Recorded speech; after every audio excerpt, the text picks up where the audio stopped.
Robbie Mook, who is the 2016 campaign manager for Hillary Clinton, says part of the purpose for leaking that allegation to the media was to have a reporter track down that story and, quote, vet it out. Now, the discussion with a senior campaign staff, according to Mook, said that the Hillary Clinton knew as well and that she signed off. She agreed to have this allegation leaked to the press. Now, Michael Sussman is the individual on trial here. He is the former Clinton campaign lawyer who's charged with lying to the FBI. And James Baker yesterday testified, the former top lawyer for the FBI, that Sussman had told him that he was not working on behalf of any client. So now we know, obviously, that Sussman was working on behalf of Hillary Clinton, but he also lied about his work for her. And now we know, according to Hillary Clinton's former campaign manager, that she was the one who signed off on this leak to the press. And now this 2016 tweet from Hillary Clinton is now part of the evidence where she put out a statement about this allegation between Trump and Alpha Bank, which we know has now been debunked. So this is a big twist here in D.C.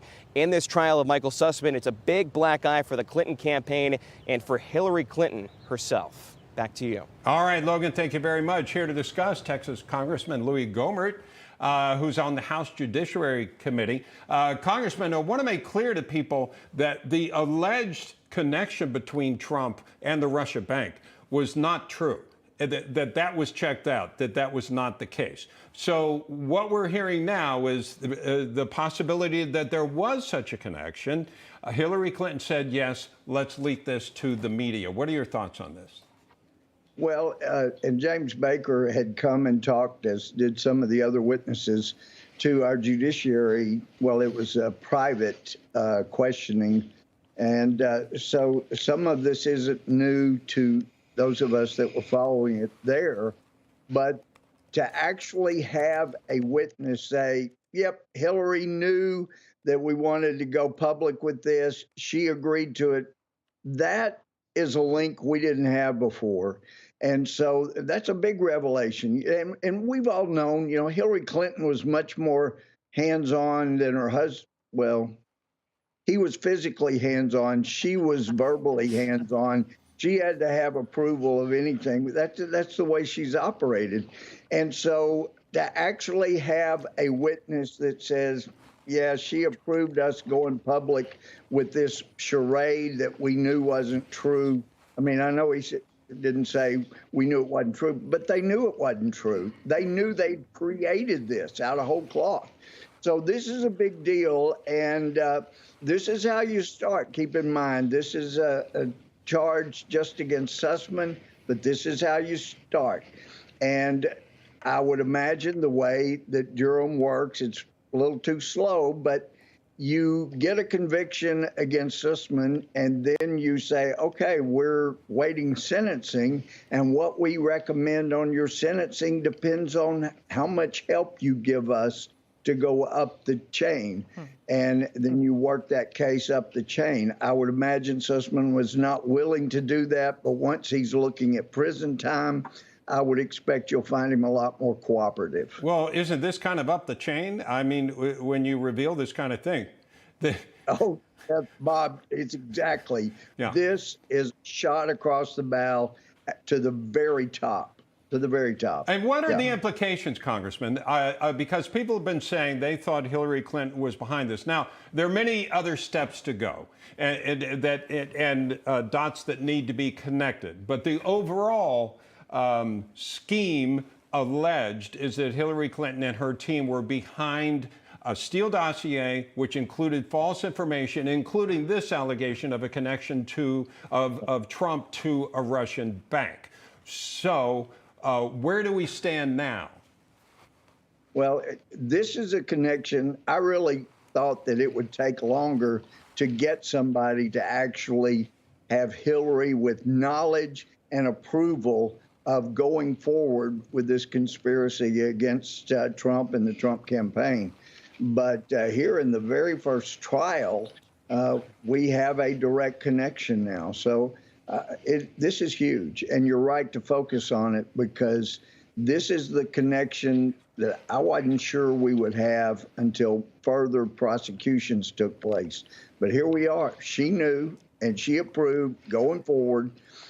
So I think that you can, let me say this too. You're always thinking about other witnesses and who you'll get to come out and say, okay, I'll cooperate if you'll do this or that. You need that first linchpin. And now that they all know, oh, gee, Mook's already out there, maybe I better agree to cooperate and add something to that, or they're not going to find that I'm even worth talking to and negotiating with. Yeah, Congressman, before we go, yes, sir. Before we go, I did want to ask you about the $40 billion approved both by the House and the Senate for Ukraine to fight Russia. Correct me if I'm wrong. I think you voted against that.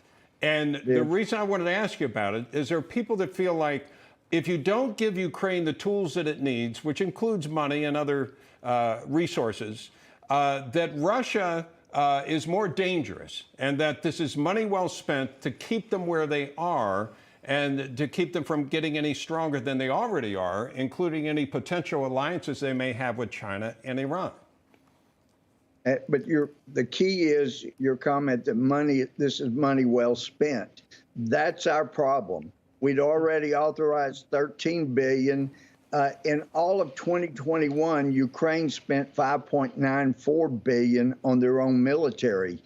We, as you know, the information that's coming out about the corruption and the money that Hunter Biden has received, the corruption, we know Biden negotiates well for his family. He used the federal government to say, if you don't fire that prosecutor who was coming after his son, then they don't get the $6 billion. There are too many things we don't know about that 40. Okay, so let me just clarify. No, I appreciate everything you're saying. You want to know where the money's going, who's getting it, how they're spending it. If that were the case, if you could verify those things, you would be in favor of spending more money for Ukraine support? Went directly for those things, but it's a whole nother show to talk about some of the corruption that we found out about with the Obama-Biden administration, who they put in to provide the billions of American dollars going into Ukraine. We got to make sure that doesn't continue to take place. Do you think those kinds of things are relevant right now to the discussion as far as Russia's power in that part of the world? Bob, otherwise we'll be having a discussion in a year from now about, well, it turns out that, there was $40 billion, but it went here, it went there, it went to oligarchs, and it didn't get where it needed to be.